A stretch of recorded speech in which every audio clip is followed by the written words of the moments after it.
Ano mas mahalaga, ang may pinag-aralan o madiskarte sa buhay? Mas. So isa lang ang pipiliin dyan, no? Sa tanong niya, yun lang.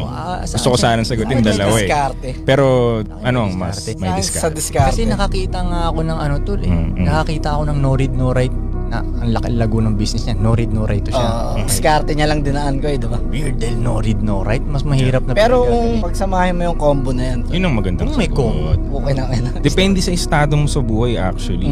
Kung halimbawa may magulang ka naman na kaya kang pag-aralin or nasa state ka na may pera ka para magkaroon ng education na pinag-aralan, grab mo na rin. Opportunity na rin yun na matuto ka ng theoreticals tas yung disiplina mo sa school Saan diskarte mo paano? plus diskarte pa. Kill. Diba? Kill na. Pero kung wala kang advantage na mag-aral, mas mahalaga sa akin diskarte kasi maraming uneducated na successful sa buhay. Sa bagay, ako kasi parang ang tingin ko sa sarili ko, bobo na estudyante. Kaya kong tumalino. I mean,